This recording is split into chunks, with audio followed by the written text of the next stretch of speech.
Hello दोस्तों, let's cricket में आपका स्वागत है। और 22 मई 2022 का द हिंदू न्यूज़पेपर और उसका साइंस एंड टेक का पेज आप लोगों के सामने। काफ़ी इंपॉर्टेंट आर्टिकल्स हैं। लाइक ये आर्टिकल भी काफ़ी अच्छा है, ये वाला आर्टिकल भी बहुत अच्छा है। इसमें मंकी पॉक्स वायरस के बारे में बताया गया है पूरा। ओके, तो ये छोटे छोटे आर्टिकल तो अच्छे होते ही हैं। ओके, तो इन सब चीज़ों को हम यहाँ पर देखेंगे। ये आर्टिकल ज़्यादा सही नहीं है तो इसको ऐसे ही समझेंगे कि बस दिया क्या गया है। ओके, तो चलिए आगे चलते हैं और देखते हैं कि हमारे काम की चीज़ें यहाँ पर क्या निकलती हैं। पहला जो आर्टिकल यहाँ पर दिया गया है वो है आपका ट्रीज़ आर डाइंग। सिंपल सी बात है, हमें भी पता है कि भाई जो पूरा इकोसिस्टम है वो तबाह हो रहा है किसी न किसी वजह से। ग्लोबल वार्मिंग हो सकती है, डिफॉरेस्टेशन उसका कारण हो सकता है, इन्वेजिव एलियन स्पीसीज़ उसका कारण हो सकती हैं। तो यहाँ पर जो स्टडी पर्टिकुलर हुई है वो स्टडी हुई है ऑस्ट्रेलिया में, और ऑस्ट्रेलिया के भी नदर्न साइड में ये स्टडी यहाँ पर हुई है। यानी नॉर्दर्न ऑस्ट्रेलिया के जो ट्रॉपिकल फॉरेस्ट पाए जाते हैं वहाँ पर ये पता किया गया कि वहाँ के जो पेड़ हैं वो बहुत तेज़ी से डाई हो रहे हैं, लगभग 2 गुना तेज़ी से। 1980s से लेकर के अगर हम देखें तो लगभग रेट दुगना हो गया है, रिस्क दुगना हो गया है। ओके, तो ये चीज़ें आपको यहाँ पर देखने के लिए मिलेंगी। और इस इमेज में देख सकते हो कि 1980s से यहाँ पर दिखाया गया है, और 1980s से लेकर के 2020 तक जो रेट है वो आपका लगातार जो है वो बढ़ता हुआ ही दिखाई दे रहा है। ओके, तो ये ऑन एन एवरेज तो यहाँ पर बढ़ ही गया। ओके, इतना। और यहाँ पर यह भी बताया गया है कि 2006 ये रहा, और 2013 में सबसे ज़्यादा मोर्टेलिटी देखने के लिए मिली थी पेड़ों के लिए। ओके, तो स्टडी पर्टिकुलरली जो है वो नॉर्दर्न ऑस्ट्रेलिया के ऊपर है, तो ज़्यादा इस पर ध्यान नहीं देना, ठीक है। बट हाँ, यही सिचुएशन पूरी दुनिया में चल रही है। पूरी दुनिया में जहाँ पर भी आपके ट्रॉपिकल फॉरेस्ट मौजूद हैं, ट्रॉपिकल फॉरेस्ट बहुत ही ज़्यादा इंपॉर्टेंट हैं। ये इंपॉर्टेंट सिंक बन जाते हैं कार्बन का। ओके, और बहुत ही मतलब टेरेस्ट्रियल इकोसिस्टम में तो बहुत ही ज़्यादा इंपॉर्टेंस इनका यहाँ पर है। कई सारी और सर्विसेज भी प्रदान करते हैं पेड़। ओके, वो सब आपको पता है, बट यहाँ पर आपको पता चलेगा कि रिस्क जो है और इनका जो डेथ रेट है आप देख सकते हो यहाँ पर, वो लगभग दुगना हो चुका है पिछले 40-50 सालों की अगर हम बात करें तो ये आर्टिकल आपको इतना यहाँ पर ध्यान रखना था। बाकी स्टडी के ऊपर ज़्यादा डिटेल में नहीं जाना है। उसके बाद यहाँ पर एक बेसिकली डॉक्यूमेंट्री रिलीज़ की गई। डॉक्यूमेंट्री जो है वो यूट्यूब पर रिलीज़ की गई, इसकी वीडियो फॉर्मेट में इसको यहाँ पर रिलीज़ किया गया। और इसमें यह बताया गया जब एलिफेंट यहाँ पर मरते हैं, जब उनकी डेथ होती है, तो वो बाकी का जो ग्रुप है वो किस तरीके से रेस्पॉन्ड करता है। मतलब जैसे ह्यूमन सिस्टम में कोई किसी की डेथ होती है तो आपको पता है कि क्या क्या चीज़ें यहाँ पर होती हैं। ऐसे ही अगर एनिमल सिस्टम के अंदर किसी की डेथ होती है, किसी एनिमल की डेथ हो जाती है, किसी एलिफेंट की डेथ हो जाती है, तो क्या होता है। जैसे जैसे कोई एलिफेंट यहाँ पर मर गया, उसके बच्चे का क्या होगा, ठीक है।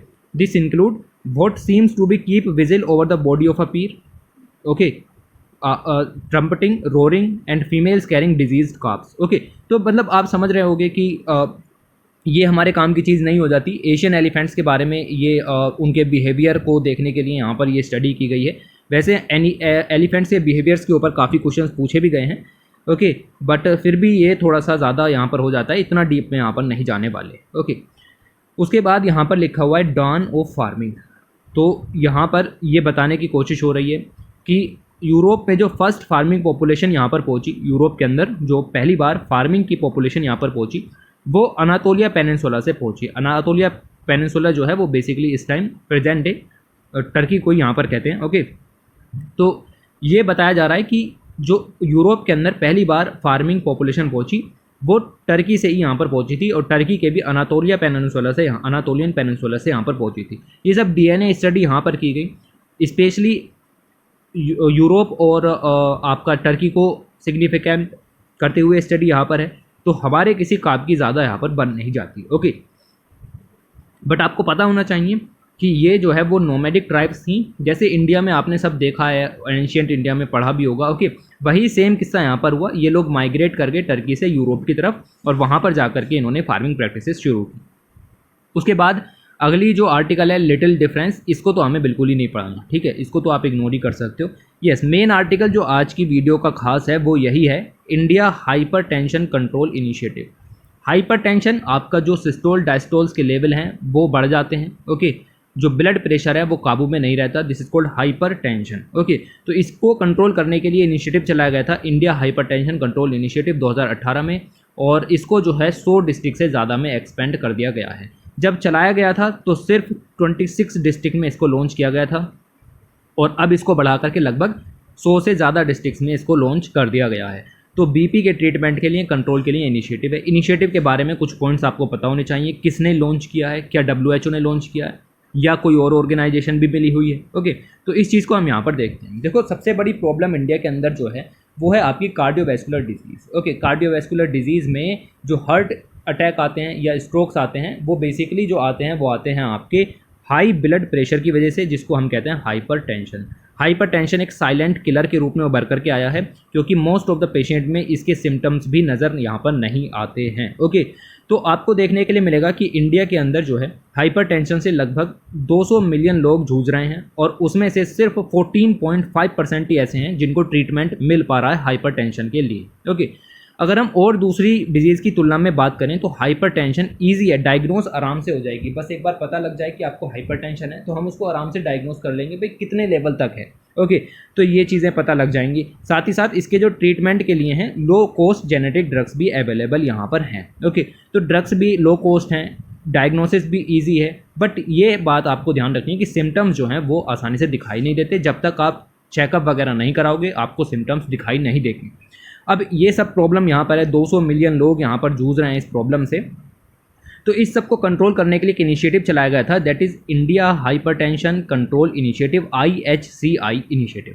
अब ये जो है वो मल्टी पार्टनर इनिशिएटिव है। इसका मतलब ये है कि ये किसी सोल ऑर्गेनाइजेशन के द्वारा रिलीज़ नहीं किया गया, ये कई सारी organisations involving ICMR, Indian council of medical research, WHO India, ministry of health and family welfare, state governments इसके अंदर में इन्वॉल्व हैं। तो आपसे पूछा जा सकता है ये पॉइंट भी। और काम क्या है? काम वही है कि हाइपरटेंशन से जो लोग जूझ रहे हैं, जिनमें हाइपरटेंशन की प्रॉब्लम है, उनको उनका जो ब्लड प्रेशर है वो इम्प्रूव करना है, उसको कंट्रोल करने में हमें मदद करनी है। 2018 में प्रोग्राम शुरू किया गया था। इनिशियली 26 डिस्ट्रिक्ट्स में कवर थी, लेकिन 2022 में इसको बढ़ा करके 100 से ज़्यादा डिस्ट्रिक्ट में इसको कर दिया गया है। ओके, और अब जो है इसमें लगभग 2 मिलियन जो पीपल हैं वो उनको ट्रीटमेंट भी मिलना शुरू हो गया है, और जल्द ही हम जो है वो ब्लड प्रेशर कंट्रोल करना सीख जाएंगे, मतलब पॉपुलेशन को ऐसा हम बना देंगे। ओके, तो ये चीज़ें कुछ यहाँ पर निकल करके आती हैं। ये इनिशिएटिव था, इसके बारे में आपको पता होना चाहिए था। अगर हम देखें तो IHCI के शुरू करने से पहले बहुत सारे पेशेंट ऐसे थे जो कि हायर लेवल फैसिलिटीज़ में जाते थे। देखो, इंडिया के अंदर जो हेल्थ सेक्टर है, आपका जो हेल्थ सिस्टम यहाँ पर वर्क करता है, वो इस तरीके से है कि उसमें आपके सब सेंटर्स मिल जाएंगे, प्राइमरी हेल्थ सेंटर्स मिल जाएंगे, कम्युनिटी हेल्थ सेंटर्स मिल जाएंगे। तो एक तो चीज़ ये हो गई। दूसरी चीज़, प्राइमरी हेल्थ सेंटर आते हैं, ओके, फिर सेकेंडरी और फिर टर्शरी हेल्थ केयर सेंटर्स यहाँ पर आते हैं। ओके, तो इंडियन हेल्थ सिस्टम के अंदर फर्स्ट लाइन ऑफ डिफेंस क्या है? तो फर्स्ट लाइन ऑफ डिफेंस आपको मिल जाएगी प्राइमरी हेल्थ केयर सेंटर। मतलब अगर किसी को प्रॉब्लम है तो वो आपका सबसे पहले प्राइमरी हेल्थ केयर को जाना चाहिए, ना कि दूसरे या तीसरे लेवल पर, ना ही आपको कम्युनिटी लेवल पर अभी जाना है। ओके, तो आपको पहली दफ़ा जो है वो प्राइमरी हेल्थ लेवल पर जाना है। इंडिया में प्रॉब्लम ये नज़र आ रही थी आज IHCI को लॉन्च करने से पहले कि लोग जो हैं वो सीधे ब्लॉक लेवल या कम्युनिटी हेल्थ सेंटर पर या डिस्ट्रिक्ट हॉस्पिटल्स में यहाँ पर जा रहे थे, जबकि वो फर्स्ट लाइन ऑफ डिफेंस नहीं है। क्यों जा रहे थे? क्योंकि प्राइमरी हेल्थ केयर के अंदर एक्सपर्टीज़ नहीं थी, प्रोफेशनलिज्म नहीं था किसी भी चीज़ की। मतलब लोगों को आप समझिए कि प्राइमरी हेल्थ केयर सेंटर के अंदर जो है वो आपका हेल्थ एंड वेलनेस सेंटर्स के अंदर जो ट्रीटमेंट फैसिलिटीज़ थी वो अवेलेबल नहीं थी, एक्सपर्टीज़ वहाँ पर नहीं थी, डॉक्टर्स की कमी थी। तो इन सब चीज़ों की वजह से लोग सीधे जो हैं वो आपके कम्युनिटी सेंटर की तरफ जा रहे थे, सेकेंडरी टर्सरी हेल्थ केयर की तरफ जा रहे थे, जबकि first line of defence primary health care होनी चाहिए थी। तो अब जो है आपका IHCI से पहले की बात ये मैंने बताई है आपको अभी। अब जो आपका ये लॉन्च किया गया IHCI, इसके बाद में हमने प्राइमरी हेल्थ सेक्टर को मजबूत किया, और अब सबसे पहला जो इनिशिएटिव है वो प्राइमरी हेल्थ सेक्टर के लेवल पर लिया जाता है। ओके, तो ये एक पॉइंट ये भी याद रखना, मतलब ठीक है, ये सिर्फ एक पॉइंट निकल करके आता है और कुछ भी नहीं। ये जो प्रोजेक्ट यहाँ पर लॉन्च किया गया है, इसमें बेसिकली 5 तरह की स्ट्रेटजीज़ को यहाँ पर अपनाया गया है। इग्नोर भी मार सकते हो, कोई ज़रूरी चीज़ नहीं है, बट फिर भी हम इसको पढ़ लेते हैं। एक बार जब दिया गया है तो ना ही हमें बनाना पड़ रहा, सिर्फ 1 मिनट में इसको पढ़ के छुट्टी करते हैं। तो इसमें हम पहले स्ट्रेटजी यहाँ पर ये अपनाएंगे कि सिंपल ट्रीटमेंट प्रोटोकॉल्स अपनाएंगे, जो ड्रग्स अवेलेबल हैं उनका यूज़ यहाँ पर करेंगे, कंसल्टेशन लेंगे एक्सपर्ट से, और non communicable disease programme manager वगैरह से कंसल्टेशन लेकर इस बीमारी को ख़त्म करेंगे। नहीं हो रही है तो हम दूसरी अप्रोच को भी अपना सकते हैं, like supply chain was strengthen to ensure the availability of adequate anti hypertensive drugs. तो ये आपकी जो ड्रग्स हैं ये पर्टिकुलर मात्रा में अवेलेबल होनी चाहिए। ये भी आपका एक तरीके से स्ट्रेटजी यहाँ पर हो गई। ये ड्रग अवेलेबल होगी तो सिचुएशन से निपट सकते हैं। तीसरी स्ट्रेटजी तो आप अपना सकते हो पेशेंट सेंट्रिक अप्रोच आप अपना सकते हो। और इसमें मतलब पेशेंट सेंट्रिक मतलब जो उनके कह सकते हैं कि जो भी यहाँ पर ड्रग है उसको अगर रिफ़िल करने की ज़रूरत है तो उसको एटलीस्ट 30 डेज़ में रिफ़िल वगैरह कर दो। मतलब पेशेंट का पूरा ध्यान रखना है, पेशेंट के ऊपर आपका पूरा फोकस होना चाहिए, पेशेंट इन द सेंटर होना चाहिए। फोर्थ आप यहाँ पर देख सकते हो कि जो हेल्थ स्टाफ है या आपका जो बीपी मेजरमेंट्स डॉक्यूमेंट्स या फॉलोअप वगैरह हैं उन सब में आप कैपेसिटी बिल्डिंग यहाँ पर कर सकते हो। फाइनली जो डॉक्यूमेंटेशन है उसको मिनिमल कर सकते हो, पेपरलेस कर सकते हो या फिर डिजिटल तरीके से आप उस चीज़ को बढ़ावा दे सकते हो। तो ये पांचों तरीके से आप इस प्रोजेक्ट को सक्सेसफुल बना सकते हो। इससे ज़्यादा इस प्रोजेक्ट के बारे में आपको कुछ नहीं पढ़ना। ये पूरा प्रोजेक्ट आपका यहाँ पर हो गया जिसका नाम था इंडिया हाइपरटेंशन कंट्रोल इनिशिएटिव। इसके बारे में और 10 लाइनें यहाँ पर और दी गई थी, वो भी आपको जानने की ज़रूरत नहीं पड़ेगी। हाँ, बीच की इमेज यहाँ पर ये दी गई है तो देख सकते हो सारी लाइनें पढ़ा दी। सिम्टम्स यहाँ पर नहीं होते, लगभग 200 मिलियन लोग जूझ रहे हैं, सिर्फ 14% को ही यहाँ पर इसका ट्रीटमेंट मिल रहा है। और 2018 में लगभग 2 मिलियन से ज़्यादा लोगों को इसका ट्रीटमेंट मिलने यहाँ पर शुरू हो गए। प्राइमरी हेल्थ सेक्टर की सेटिंग्स को हमने मजबूत किया, डाइवर्स हेल्थ सिस्टम यहाँ पर तैयार किया स्टेट्स के अंदर और स्टाफ को मजबूत किया, हेल्थ एंड वेलनेस सेंटर्स में ट्रेनिंग दी, ट्रीटमेंट फॉलोअप सर्विसेज भी प्रोवाइड यहाँ पर की। ओके, तो ये सब चीज़ें यहाँ पर निकल करके आएंगी। बाकी ये सब पॉइंट यहाँ पर याद रखना। उसके बाद अच्छा एक स्लाइड और यहाँ पर निकल करके आ रही है, ये है कि हाइपरटेंशन का जो ट्रीटमेंट है अगर उसको बढ़ाना है is feasible given the enabler in India's health system when procured at scale. The generic anti hypertensive drug जो है वो सिर्फ 200 रुपये की यहाँ पर पड़ती है। तो ये मैं आपको बता चुका हूँ कि लो कॉस्ट ड्रग यहाँ पर अवेलेबल है, यानी इलाज भी हम कर सकते हैं आसानी से। इंडिया के अंदर जो है वो वास्ट नेटवर्क है किस चीज़ का, प्राइमरी हेल्थ सेंटर्स का, जैसा कि बताया, जहाँ डॉक्टर्स हैं, नर्सेज हैं, उनको ट्रेन किया जा सकता है कि आप ट्रीट करें और डायग्नोज करें हाइपरटेंशन को। ये बात भी मैं आपको बता चुका हूँ कि प्राइमरी हेल्थ सेक्टर पर एक्सपर्टीज़ हमें लेकर के आनी है। अगली बात यह है कि एक सरकार की स्कीम है आयुष्मान भारत योजना, उसके अंदर हेल्थ एंड वेलनेस सेंटर यहाँ पर बनने वाले हैं। तो उन हेल्थ एंड वेलनेस सेंटर में स्पेशली हम ट्रेंड कर सकते हैं नर्सेज को कि वो ब्लड प्रेशर को मेज़र करें और ये जो आपका कह सकते हैं कि ट्रीटमेंट वगैरह हेल्थ फैसिलिटीज़ के अंदर प्रोवाइड की जाएँ। ओके, एक काम ये हो सकता है। ये नहीं हो रहा है तो आप फोर्थ जो वर्क है वो यहाँ पर कर सकते हो। एक पोर्टल लॉन्च किया गया था सरकार के द्वारा, ई संजीवनी पोर्टल, और ये ई संजीवनी पोर्टल जो था वो एक टेलीमेडिसिन पोर्टल था। दूर बैठे आप अपने डॉक्टर से सलाह ले सकते हो किसी भी चीज़ के बारे में। तो इसमें आप टेली कंसल्टेशन के जरिए अपना जो हाइपरटेंशन की कह सकते हैं कि प्रॉब्लम है उसको आप ख़त्म कर सकते हो। ओके, तो ये चीज़ें यहाँ पर आपकी निकल करके आएंगी। 2018 से ये प्रोजेक्ट यहाँ पर चल रहा है, काफ़ी अच्छी प्रोग्रेस इस प्रोजेक्ट के अंदर यहाँ पर देखने के लिए मिली है, पॉजिटिव एक्सपीरियंस देखने के लिए मिले हैं और काफ़ी अच्छा काम यहाँ पर चल रहा है। ठीक है, एक दो चैलेंज तो रहते हैं जैसा कि डिस्कस भी किया गया कि जो एक्सपर्टीज़ है वो कम है, डॉक्टर्स कम हैं, ट्रीटमेंट हो सकता है लेकिन सिम्टम्स दिखाई नहीं देते। ओके, लोग अवेयर नहीं है इस चीज़ के लिए। ओके, ये सब चीज़ें। उसके अलावा जो प्राइवेट सेक्टर उसका इन्वॉल्वमेंट भी ज़रूरी है क्योंकि मेजॉरिटी ऑफ द पेशेंट जो हैं वो आपके प्राइवेट सेक्टर के अंदर ही यहाँ पर जा रहे हैं। तो उनको भी यहाँ पर डिटेक्शन एंड ट्रीटमेंट जो है वो अवेलेबल हो, उस चीज़ के लिए भी ध्यान यहाँ पर रखना है। तो प्राइवेट सेक्टर का इन्वॉल्वमेंट यहाँ पर ज़रूरी है। बाकी ट्रीटमेंट तो वो करेंगे जब पेशेंट वहाँ गया है तो। ठीक है, तो ये चीज़ें आपको समझ में आएंगी। उसके बाद आगे चलते हैं, लिखा हुआ है मंकी पॉक्स वायरस के बारे में, और यहाँ पर जो है वो बेसिकली इसका जीनोम सिक्वेंसिंग यहाँ पर की गई और इससे रिलेटेड कुछ डाटा जो है वो यहाँ पर रिलीज़ किया गया। हमें नहीं जाना कि जीनोम सिक्वेंसिंग में इसके अंदर क्या है, हमें जानना है कि मंकी पॉक्स वायरस के बारे में इस आर्टिकल में क्या लिखा हुआ है जो कि हमारे एग्जाम पॉइंट ऑफ व्यू से इंपॉर्टेंट हो सकता है। जीनोम सिक्वेंसिंग तो किसी भी चीज़ की उठा के कर दो, क्या फ़र्क पड़ रहा है। ठीक है, तो ये चीज़ें हम इतनी देखेंगे जितनी हमारे काम की हैं। किसने स्टडी की, नॉट इम्पोर्टेंट। कितने लोगों पर स्टडी की, नॉट इम्पोर्टेंट। किस इंस्टीट्यूट ने स्टडी की, ये भी बिल्कुल भी ज़रूरी नहीं है। किस पर स्टडी की, ये भी आपके एग्ज़ाम के किसी भी काम का नहीं है। ओके, तो काम का यहाँ पर क्या हो जाता है, तो मैंने आपको बता दिया ये किसी काम का नहीं। ये आप कंडीशन देख सकते हो कि मंकी पॉक्स वायरसेस के अंदर जो कंडीशन है वो किस तरीके की देखने के लिए मिलती है। इस तरीके की जो हालत है वो यहाँ पर हो जाती है। तो केसेस जो हैं वो लगातार यहाँ पर बढ़ रहे हैं और ह्यूमन टू ह्यूमन ट्रांसमिशन भी देखने के लिए मिल रहा है और एनिमल टू ह्यूमन ट्रांसमिशन भी देखने के लिए मिल रहा है इस वायरस का। ओके, तो ये सब चीज़ें यहाँ पर निकल करके आती हैं और मानना है, ये इग्नोर मानना है। मई 2022 में केसेस जो हैं वो आपको देखने के लिए मिले। लगभग 11 से 12 कंट्रीज़ के अंदर मंकी पॉक्स वायरस के कंडीशंस देखने के लिए मिल रही हैं और लगभग 80 कन्फर्म्ड केसेस हैं और 50 पेंडिंग इन्वेस्टिगेशंस भी बाकी हैं। WHO ने ये बात यहाँ पर बताई। अब हम इसकी अगर हम बात करें तो केसेस जो है वो मेनली यूरोप में है। यूरोप के अंदर आपको पुर्तगाल मिल जाएगा, ओके, यूके है, स्पेन, फ्रांस, इटली। बेसिकली आप समझो कि यूरोप में फैला हुआ है इस टाइम अच्छा खासा, ओके। और यूएसए में भी यहाँ पर फैला हुआ है। इंडिया में अभी खतरा नहीं है, इंडिया में केस नहीं मिला है, तो केस मिलने के चांसेस यहाँ पर हैं। मंकी पॉक्स जो है वो यूरोप और यूएसए में बिल्कुल भी एंडेमिक नहीं है, ठीक है, मतलब वहाँ पर पहले से ही मौजूद नहीं था। मतलब इसका ये कहीं और से आया है, तो इसका मतलब ये कहीं और एंडेमिक होगा। कहाँ एंडेमिक है? तो ये एंडेमिक है आपका central and western African countries में, ओके। तो याद रखना इस पॉइंट को, सिर्फ अफ्रीका याद मत रखना, सेंट्रल और वेस्टर्न भी याद रखना, ठीक है। सेंट्रल और वेस्टर्न अफ्रीकन कंट्रीज़ में ये एंडेमिक है। ये आपका यूरोप और यूएसए में एंडेमिक नहीं है। इसका मतलब ये है कि ये यहाँ से निकल करके यूरोप यूएसए गया है, ओके। ये आपका एक पर्सन से दूसरे पर्सन में ट्रांसमिट हो सकता है।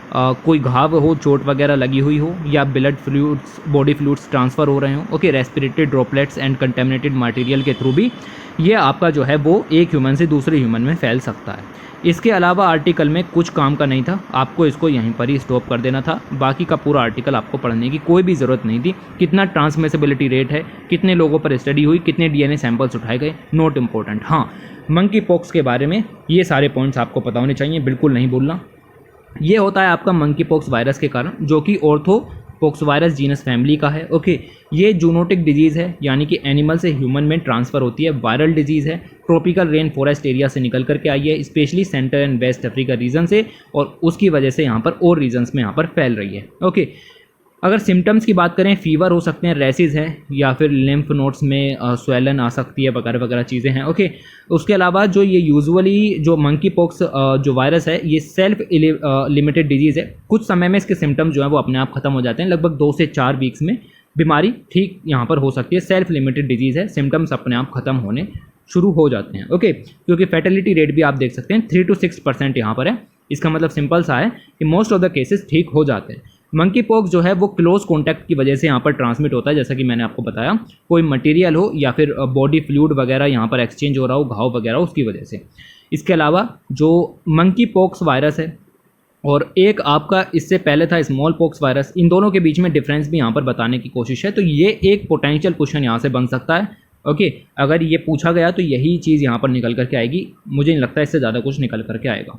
दोनों की फैमिली एक ही है, दोनों के दोनों जो हैं वो ऑर्थोपॉक्स वायरस जीनस से बिलोंग करते हैं, स्मॉल पॉक्स भी और मंकी पॉक्स वायरस भी। स्मॉल पॉक्स वायरस को जो है वो इरेडिकेट डिक्लेयर कर दिया गया था पूरी दुनिया से 1980 में। 1980 में इसको इरेडिकेट डिक्लेयर कर दिया गया है। मंकी पॉक्स जो है वो लेस कंटीजियस है, सिंपल पॉइंट, डायरेक्ट पॉइंट, ठीक है, स्मॉल पॉक्स वायरस की तुलना में, और कोज लेस सेवियर इलनेस, यानी कि सबसे घातक था आपका स्मॉल पॉक्स, उससे कम घातक है आपका मंकी पॉक्स, ओके। तो वैक्सीन जो हैं जो स्मॉल पॉक्स इरेडिकेशन के लिए यूज़ की गई थी, उसको ही अब हम मंकी पॉक्स के लिए भी यूज़ कर रहे हैं, और अच्छा प्रोटेक्शन यहाँ पर वो अवेलेबल भी करा रही हैं। नई वैक्सीन भी डेवलप हो रही हैं, जब तक नहीं होती तब तक हम इससे ही काम यहाँ पर चलाएंगे, ओके। एंटीवायरल एजेंट जो कि हमने स्मॉल पॉक्स के ट्रीटमेंट के लिए डेवलप किया था, वही उसको लाइसेंस मिल गया है कि मंकी पॉक्स के लिए भी इसी को ही यूज़ कर दो। ये चीज़ें निकल करके आएंगी। उसके बाद साइंटिस्ट ने, ये अगली स्टडी है, साइंटिस्ट ने क्या किया है कि जो वाइपर वैनम है, ये बेसिकली एक सांप है, ठीक है। इसका नाम यहाँ पर दिया गया है बोथ्रोप्स अल्टरनेटस, ओके। इसको प्यार से जो है वो यारारा कहते हैं, ओके। ब्राज़ील में पाया जाता है, और इसके काटने पर जो है वो आप देख सकते हैं कि कोई सुविधा अवेलेबल नहीं थी, ठीक है। लेकिन अभी क्या हुआ है कि फ्रूट्स एंड वेजिटेबल से ऐसे सब्सटेंस निकाले गए हैं जो कि इस जो पिट वाइपर है, ओके, इसके वेनम को न्यूट्रलाइज कर सकते हैं, okay. Can neutralize the venom of a poisonous pit viper, जो कि साउथ अमेरिका स्पेशली ब्राज़ील में पाया जाता है, ओके। अभी ये सब नाम दिया गया है, कोई नाम याद रखने की ज़रूरत नहीं है, ऐसे क्वेश्चन नहीं निकलते यूपीएससी के अंदर, ठीक है। तो ये सब चीज़ें यहाँ पर दी गई थी। उसके बाद ये आर्टिकल यहाँ पर आ जाता है, यहाँ लिखा हुआ है कि पेंगोलिन्स नहीं हो सकते इंटरमीडिएट होस्ट। कहना क्या चाह रहे हैं? कहना ये चाह रहे हैं, जब वायरस यहाँ पर फैलना शुरू हुआ, कोविड-19 पहले भी फैला था 2002-2003 में, तो सब ये उम्मीदें थी कि भाई अब जो हम बात कर रहे हैं प्रेजेंट डे कोरोना वायरस की, कोविड-19 की हम बात कर रहे हैं, इसमें कहा यह गया कि भाई बैट से ये यहाँ पर फैला है। हमने कहा भाई सोर्स दिखाओ क्या है, तो कई सारी स्टडीज़ हुई, बहुत सारे वैज्ञानिकों ने कहा लो ये रहा सोर्स, ये रहा सोर्स, पहले भी ऐसे ही फैला था, ठीक है, बैट से ही फैला है। लेकिन बिल्कुल भी पूरी तरीके से प्रमाणित नहीं हो पाया है अभी भी कि ये वाकई बैट से फैला है या नहीं फैला है, पहला पॉइंट। ठीक है, दूसरा पॉइंट यहाँ पर ये है कि ये बैट से डायरेक्टली ह्यूमन में ट्रांसफ़र हुआ या बीच में कोई और एनिमल था, इस बात पर भी पूरी जो साइंटिफिक कम्युनिटी है वो शांत है। अभी तक इसके ऊपर भी कोई स्टडी, मतलब स्टडीज़ तो चल रही हैं लेकिन प्रूफ कोई निकल करके नहीं आया है कि डायरेक्ट हुआ या किसी बीच में होस्ट का काम यहाँ पर था। ओके, तीसरा जो पॉइंट यहाँ पर निकल करके आ रहा है वो ये है कि बीच में जो एनिमल्स यहाँ पर मौजूद हैं, अगर मान लो कि ये डायरेक्ट नहीं फैला, बीच में आपके अलग तरीके के पॉसिबल होस्ट यहाँ पर थे जिसको कहते हैं हम इंटरमीडिएट होस्ट, जैसा कि यहाँ पर वर्ड लिखा हुआ है ना, ये वाला इंटरमीडिएट होस्ट डायरेक्ट नहीं फैला, इनके थ्रू यहाँ पर फैला। वो पिग हो सकता है, ओके, फोक्स हो सकती हैं, सरीसृप हो सकते हैं, रोडेंट्स हो सकते हैं, ओके, और पेंगोलिन हो सकता है। इन सब के थ्रू पहले मतलब बैट से इनमें फैला और फिर इनसे ह्यूमन में यहाँ पर फैलना शुरू हुआ। इस चीज़ के ऊपर भी कोई स्टडीज़ तो हो रही हैं लेकिन पूरा प्रूफ यहाँ पर किसी चीज़ का यहाँ पर नहीं मिला। ओके, तो यहाँ पर यही लिखा हुआ है, आप देख सकते हैं कि इररिफ्यूटेबल इज एविडेंस है हर चीज़ के बारे में। हमें नहीं पता, लिखा हुआ है नोट। ओके, सिमिलरली हमें ये भी नहीं पता कि जो है nor have they been able to conclusively identify the intermediate host, कहाँ से आए कैसे आए। ओके, तो ये सब स्टडी यहाँ पर चल रही हैं। अब यहाँ पर एक दो बात बताई गई है कि पेंगोलिन जो है वो इंटरमीडिएट होस्ट क्यों नहीं हो सकता, तो इस आर्टिकल को आप इग्नोर करोगे, ये आपके किसी काम का यहाँ पर नहीं बनता। आपको जस्ट इतना याद रखना था कि there is something called intermediate host. वैसे भी 2-3 साल हो गए हैं इस चीज़ को पढ़ते पढ़ते, अब तक तो आपको ये चीज़ें पता ही होंगी। ओके, तो इतना सब ध्यान रखो, आर्टिकल में डिटेल में जा करके टाइम वेस्ट करने की जरूरत नहीं है। कम से कम 9 से 10 मिनट लग जाएंगे और पॉइंट्स कोई नहीं निकल करके आएंगे। सिर्फ 3 पॉइंट्स लास्ट में यही लिख दिए हैं कि इनके बारे में हमें कुछ नहीं पता, अभी ज़्यादा स्टडीज़ चल नहीं रही हैं। ओके, तो ये आपका लास्ट आर्टिकल है, इससे ज़्यादा आपको इसके अंदर कुछ नहीं पढ़ना। अगर वीडियो पसंद आई हो तो लाइक शेयर सब्सक्राइब करके जाओ, शेयर ज़रूर कर दिया करो यार, ठीक है, कहीं ना कहीं। ओके, तो ये सब देख लिया आपने और इतने ही आर्टिकल काम के थे। सारे जो इनिशिएटिव हैं इनके बारे में याद रखना, काफ़ी इंपॉर्टेंट हो जाते हैं। Thanks for watching, take care.